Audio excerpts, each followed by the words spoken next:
Bonjour à tous, mesdames, messieurs. Nous sommes vendredi, c'est la dernière édition de la revue des grandes unes de la semaine, avec déjà nos invités sur ce plateau, les invités qui vont commenter, analyser, même traiter la question, l'information en tout cas, traitée par la presse aujourd'hui. Alors, la parole leur sera donnée pour commenter ces différents sujets. La nouvelle expression parle donc ce matin de Kribi avec les évêques qui oublient Monseigneur Benoît Bala. D'ailleurs, le nom du défunt évêque de Bafia, trouvé dans l'eau de la Sanaga, n'a même pas été évoqué lors de la conférence que les membres de la province ecclésiastique de Yaoundé viennent donc de tenir dans la cité balnéaire. C'est à lire en page 3 du journal. Le journal parle également de la crise anglophone, un couvre-feu dans la Mésame, comme en 1992 et en 1997. Les populations de la capitale régionale du Nord-Ouest doivent donc vivre le calvaire de cette forme de restriction des libertés d'aller et de venir. C'est en page 2 du journal. Le journal s'intéresse aussi à l'assassinat des gendarmes. Où sont passés les ONG? C'est la question que se pose donc la nouvelle expression. Le journal parle aussi du forum. Le Cameroun flatte les investisseurs. Le forum qui se tient donc à Douala est l'opportunité pour les acteurs de plusieurs secteurs économiques de présenter leurs atouts aux investisseurs. C'est en page 4 de la nouvelle expression de ce matin. Le journal Le Matin, Cameroun Matin, parle de la crise anglophone. Ces Camerounais qu'on a oublié de consulter. Ils sont nombreux, des visages bien connus de la République qui parlent notamment de du dialogue social que l'on attend depuis dans le cadre de la crise anglophone. Cameroun Matin revient donc sur la crise anglophone avec ces Camerounais qu'on a oublié de consulter. C'est à lire dans le journal disponible ce matin. Le même journal parle de la commune de Douala Premier, Lingué Malapa en guerre contre l'invasion fiscale. C'est ce qu'on lit également dans le journal. Et puis l'œil du Sahel qui est dans les kiosques s'intéresse au septentrion avec de l'énergie. Ce que va apporter donc le barrage des Bini à Ouarak. C'est une localité de l'extrême nord également. C'est un dossier à lire de la page 6 à la page 7. Le journal parle également de la crise anglophone, Haro sur le terrorisme. Et avec le tribunal aussi, Maître Harissou rencontre le commissaire du gouvernement en prison. C'est à lire en page 2 du journal. L'œil du Sahel. Et puis le quotidien de l'économie et même l'Éco-Matin parle de finances avec notamment un quart de budget 2018 pour le paiement de la dette et un autre quart également que l'on découvre aussi dans la suite du journal, la suite du commentaire que fait le journal Éco-Matin sur la question, bien entendu, du sujet qui concerne la finance au Cameroun. C'est à lire dans le journal disponible dans les kiosques ce matin, tout comme le Messager qui est également disponible et qui parle d'insécurité à Bamenda. Les préventions de la Banque mondiale à découvrir dans ce numéro, parlant notamment de ce qui est fait sur le plan sécuritaire. Qu'est-ce que l'insécurité peut donc avoir comme impact sur les finances et concernant la Banque mondiale? C'est une grosse question à lire dans le journal, en page 3 du journal Le Messager de ce matin. Le quotidien de l'économie qui parle aussi de l'instruction et avec notamment l'industrialisation avec tout ce que cela comporte. Le Cameroun à l'assaut du Nigeria et la CEAC, c'est à lire dans ce numéro. Le même journal parle aussi d'autres faits. Le Cameroun renoue donc avec la croissance au deuxième trimestre. C'est à lire dans le même numéro, le quotidien de l'économie. Et dans les kiosques, il y a Cameroun Tribune qui s'intéresse donc au meurtre de gendarmes. Inacceptable, c'est ce que dit le journal. Tout un dossier pour comprendre un peu ce que cela voudrait dire de la page 4 à la page 5 de ce numéro. Voilà ce que les journaux nous proposent, et même Mutation qui parle aussi du palais des sports de Yaoundé, avec un palais des sports qui est abandonné à l'insécurité. C'est ce que la presse propose ce matin. Georges Semé, bonjour. Bonjour à vous, M. Bienvenue. Merci. Bonjour à tous ceux qui nous regardent ce matin. Voilà. Camille, bonjour. Bonjour Oumarou, bonjour Oumarou Flavien Valenongo, bonjour Georges Semé, bonjour téléspectateurs d'Equinox du Cameroun et d'ailleurs. Et d'ailleurs, quand je parle d'ailleurs, il y en a beaucoup qui ont beaucoup de plaisir à nous regarder de la diaspora. Hier, par exemple, j'ai rencontré à Oundé un technocrate de haut niveau camerounais qui évolue entre la Côte d'Ivoire, le Burkina Faso et la France, M. Amadou Arabo, qui m'a reconnu et qui m'a dit tout le bien qu'il pense de la revue des grandes unes. Il me dit qu'il suit tous les jours religieusement de Paris. Bonjour à M. Amadou Arabo. Très bien. Alors, avec vous, nous faisons le tour de quelques sujets traités par la presse, notamment ce que Kribi propose, la nouvelle expression, qui parle des évêques qui ont oublié de rendre hommage à Monseigneur Benoît Bala, ces évêques qui se sont retrouvés à la cité balnéaire, tel que le journal propose. Peut-on parler d'oubli? Non, je ne pense pas. Vous savez, on a tellement parlé de l'affaire Monseigneur Bala qu'il fallait aussi nécessairement qu'on passe à autre chose. Et la conférence épiscopale n'avait pas pour ordre de jour le cas de Monseigneur Bala. Tous les évêques qui étaient là ont toujours Monseigneur Bala au fin fond de leur cœur. Mais moi, je pense que quand des choses se passent à un certain moment, il faut passer à autre chose. La conférence épiscopale pourra certainement se reconcentrer sur l'affaire Monseigneur Bala un jour ou l'autre si les résultats de l'enquête tardent davantage à sortir. Mais moi, je pense que son cas n'était pas forcément à l'ordre du jour. Et moi, je ne pense pas. Et je pense aussi qu'il est un peu peut-être exagéré de parler d'oubli. Non, je ne pense pas que les évêques puissent oublier Monseigneur Bala. Le reporter fait savoir qu'il se murmurait en tout cas qu'il fallait quand même dire un mot concernant ces derniers, puisque ce sont des évêques qui se sont retrouvés. Quand même, c'est aussi leur confrère qui est parti. Bien, je crois que c'est une question d'ordre du jour, comme l'a signalé, l'a relevé le doyen. L'ordre du jour était précis et vous savez que quels qu'en soient les événements, la presse ou alors la conférence épiscopale, on en a déjà longuement épilogué.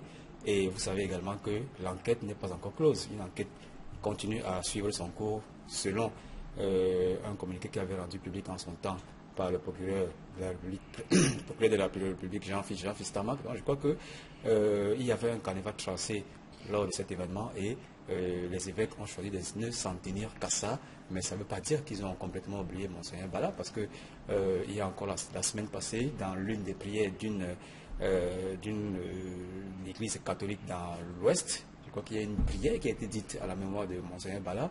Ça en fait quand même un peu trop. Il y a une enquête qui est en cours et lorsqu'il y a un événement particulier comme celui qui s'est tenu à Cribé, je crois qu'il faut s'en tenir simplement à l'ordre du jour qui a été arrêté et dire que Monseigneur Bala reste définitivement dans le cœur de ces évêques qui ne l'ont pas oublié, contrairement à ce que relèvent nos confrères de la Nouvelle Expression aujourd'hui. Alors, la Nouvelle Expression parle donc de ces évêques qui oublient Monseigneur Benoît Bala, c'est à lire en page 3 du journal.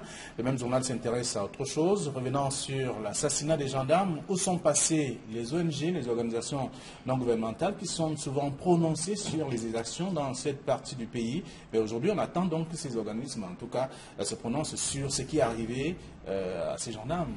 C'est une question sarcastique que se pose la Nouvelle Expression à la une de son journal ce matin. Et la Nouvelle Expression, d'ailleurs, n'est pas le seul journal à évoquer justement ce silence de carpe des ONG qui sont beaucoup plus volubiles quand il s'agit de diaboliser la police ou les forces de l'ordre.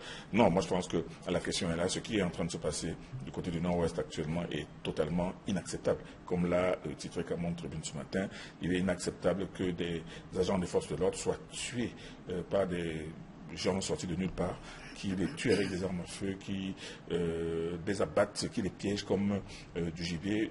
Ce n'est pas de bon augure. Et moi, je pense que c'est certainement pour cela que l'État, le gouvernement a institué immédiatement un couvre-feu qui n'a rien d'excessif. Mais moi, je pense qu'il faut remettre des choses à l'ordre, ramener la paix dans la tête des gens et leur donner un nouveau sentiment de sécurité. Parce qu'avec ces exactions, parce que quand on arrive à tuer un représentant des forces de l'ordre avec des armes à feu, ça veut dire qu'on a déjà dépassé le point du tolérable. Et là, c'est pour cela que je suis sûr que les autorités militaires du maintien de l'ordre ont décidé de passer à la vitesse supérieure. Très bien. Alors, lorsque la Nouvelle Expression se pose la question où sont passées les ONG, il y a bien entendu Cameroun Tribune, comme vous l'avez évoqué, qui dit que c'est inacceptable, en tout cas concernant cette situation, ces différents meurtres qui sont également enregistrés dans la région du Nord-Ouest. Oui, peut-être d'abord je vais réagir sur la petite une, la lucarne de nos confrères de la Nouvelle Expression. Peut-être ont-ils raison de relever que les ONG internationales, puisqu'il s'agit de celles-là, c'est vrai qu'il y a le RENAC également qui a souvent donné son opinion sur les exactions qui sont commises, entre guillemets, qui sont commises par l'armée camerounaise. Mais je crois que s'il s'agit d'une question de méthodologie, s'il fallait une réaction à chaud de ces ONG, je crois que la Nouvelle Expression a raison dans ce cadre-là. Parce qu'on aurait bien souhaité qu'ils se prononcent également à chaud sur ce qui est arrivé aux gendarmes dans le Nord-Ouest, mais ils ne l'ont pas fait.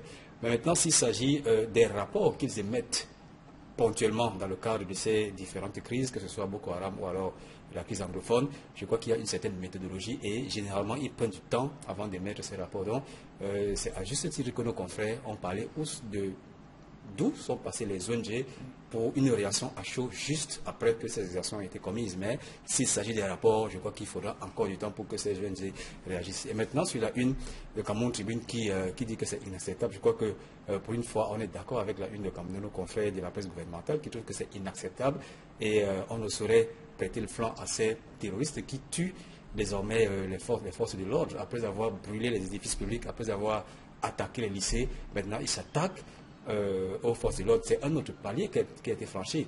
Et vous savez qu'il y a juste 2 semaines, il y a une mission qui avait été bouclée, une mission du Premier ministre qui avait été bouclée sur l'instruction du président de la République, qui prenait langue avec certaines forces vives du Nord-Ouest, qui a certainement rendu sa copie au président de la République. Mais pendant que je crois qu'il y a quand même des tractations qui sont en train d'être effectuées, les unionistes qui sont tirés par l'État sont campés sur leurs décisions. Les fédéralistes qui sont dans le Nord-Ouest, qui sont même pour la majorité dans l'opinion publique, sont campés également sur leurs décisions. Mais il y a également les sécessionnistes dont on parle aujourd'hui, qui malheureusement s'illustrent désormais par l'attaque des forces de l'ordre. Et pour la dernière information, cette attaque a été revendiquée par un groupe armé du Ambazonian Government Council, dont le leader serait en Norvège. Donc je crois que nous avons franchi un nouveau palier. Donc il faut accroître désormais le renseignement. Nous savons déjà qu'il y a une forte militarisation de ces 2 régions, mais je crois que le renseignement serait la solution à ce que toute éventualité soit parée à ce qui arrive désormais sur nos forces de l'ordre. Alors, je sais, mais vous dites que c'est inacceptable avec Cameroun Tribune. Moi, je pense que c'est intolérable. Parce que quand on arrive déjà au point où des individus abattent de sang-froid des représentants des forces de l'ordre et revendiquent cet assassinat, moi je pense que c'est intolérable. Intolérable, et là, à ce moment-là, nous nous retrouvons déjà dans une situation de guérilla à l'intérieur de notre pays, une situation de guerre intestine qui va certainement, si l'on y prend garde, prendre d'autres ramifications et sortir même du Nord-Ouest. Moi je pense que c'est le moment ou jamais pour les autorités, après le mandat d'arrêt lancé contre les leaders de ce fantomatique État ambazonien, moi je pense qu'il faut passer aux choses concrètes et assurer davantage la sécurité. Moi je pense que jusqu'à présent, les forces de l'ordre, aussi bien la 2e région de gendarmerie que la 2e région militaire, s'acquittent assez bien de ce travail. Mais moi je pense que le moment est venu aussi de passer à la vitesse supérieure. Très bien. Alors, toujours dans la nouvelle expression, puisque vous parlez de ce journal, qui a parlé de l'assassinat des gendarmes, et même le quotidien Cameroun Tribune, qui dit que c'est inacceptable. Et là, le journal parle également de la crise, toujours dans le cadre de cette crise anglophone, un couvre-feu dans la Mésame. Là, on apprend qu'il y a bien sûr une autre privation de mouvement entre un certain moment de la journée et durant une certaine période. Donc, les populations ne vont pas se déplacer parce que tout cela vient donc, la décision intervient au lendemain de ces assassinats.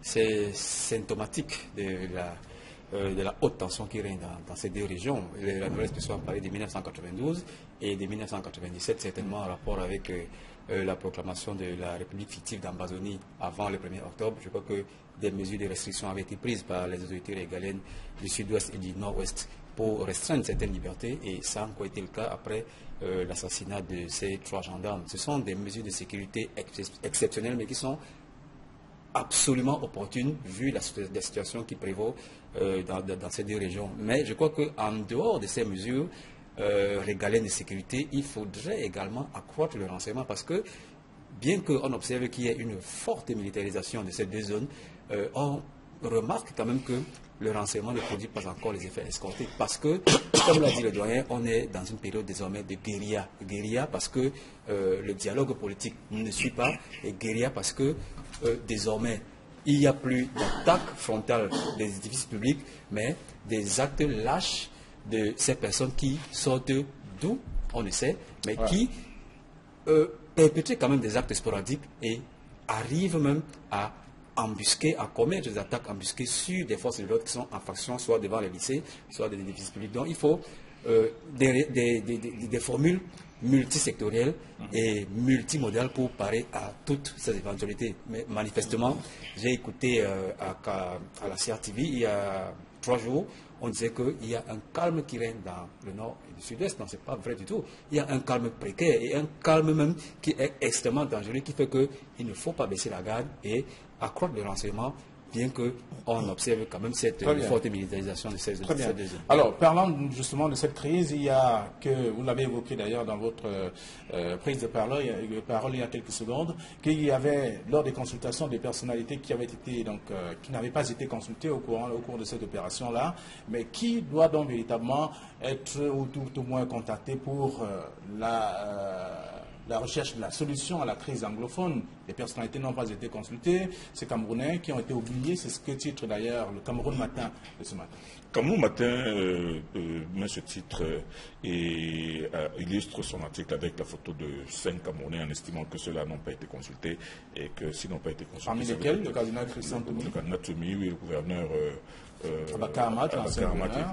Mais est-ce que ce sont les seuls Camerounais qui peuvent être invités dans un dialogue? Le dialogue, nous l'avons dit, moi je l'ai souvent dit, je ne suis pas un homme politique. Moi je pense que le dialogue passe par une consultation des forces vives, c'est-à-dire que les gens venant de toutes les régions. Le problème, ce n'est pas seulement le problème anglophone, c'est le problème de tout le Cameroun. C'est le problème maintenant de la refonte de nos institutions et surtout d'une remise à plat d'un certain nombre de consensus et d'incompréhension qui restent, qui doivent être soldés. Et pour avoir travaillé là-bas comme certains gouverneurs qui sont cités et pour avoir aussi côtoyé ces personnes, il y a quand même un peu d'expérience, comprendre un peu le fonctionnement de ces populations. Il n'y a pas que les gouverneurs. Il y a de hauts commis de l'État qui sont retirés des affaires aujourd'hui, qui sont retraités. Il y a des sommités religieuses. Il n'y a pas que Monseigneur Toumi. Vous pouvez aller chercher aussi chez les pasteurs, chez les imams. Vous pouvez aller chercher chez les militaires retraités. Vous pouvez aller chercher chez des gens qui connaissent ce pays, qui ont fait de la politique dans ce pays, mais qui ne sont plus au devant des affaires. Et c'est pour ça que moi j'avais toujours dit que ce que l'équipe Yang est en train de faire, c'est des conciliabules avec des personnes choisies. C'est pas une question. Le dialogue ne doit pas être un conciliabule avec quelques personnes choisies au hasard, parmi lesquelles des chefs traditionnels. Il faut que chaque région, chaque arrondissement, chaque département puisse déléguer 3, 4, 5 personnalités suffisamment pertinentes pour aller discuter de ces choses-là dans un forum. Le dialogue ne peut pas se faire aujourd'hui, ne peut pas se limiter à des conciliabules, parce que ça va toujours laisser beaucoup de choses qui ne seront pas soldées. C'est pour cela que si Cameroun Matin estime qu'il y a 5 personnes qui n'ont pas été consultées, il y a des cinquantaines d'autres. Des dizaines d'autres qui estiment qu'elles aussi, elles auraient pu apporter leur contribution, elles auraient pu faire quelque chose. Donc, moi je pense qu'il y a beaucoup de Camerounais qui n'ont pas été consultés. Il faudrait qu'on revoie la formule justement de la consultation. Bien, je ne vais pas rentrer peut-être dans le secret de nos confrères de Cameroun Matin, mais qui leur a dit que ces personnes n'ont pas été consultées dans le cadre de cette crise anglophone? Mais je crois bien que M. Mafani Moussongé, qui est quand même le président de la Commission nationale de bilinguisme, a été consulté.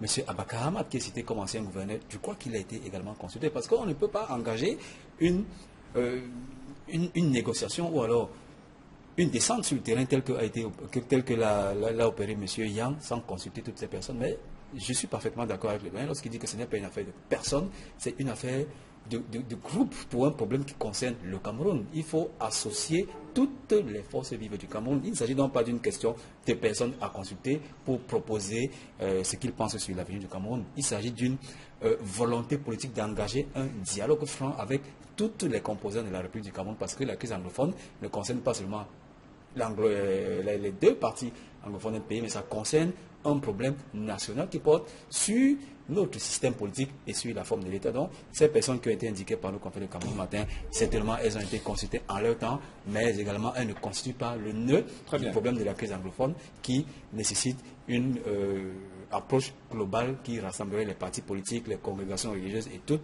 les autres forces vives de la nation qui constituent. Très bien. Alors, donc, le messager de ce matin parle d'insécurité à Bamenda. Il cite donc les préventions de la Banque mondiale concernant justement le couvre-feu qui a été tout au moins édicté par les pouvoirs publics justement au lendemain de ces assassinats. C'est lié aussi dans le même journal comme le messager de ce jour. Alors, nous allons poursuivre avec l'Aide du Sahel qui s'intéresse au tribunal avec Maître Harissou qui rencontre le commissaire du gouvernement en prison. Pourtant, il a été acquitté. Il faut dire que le système judiciaire camerounais démontre toujours ses lacunes.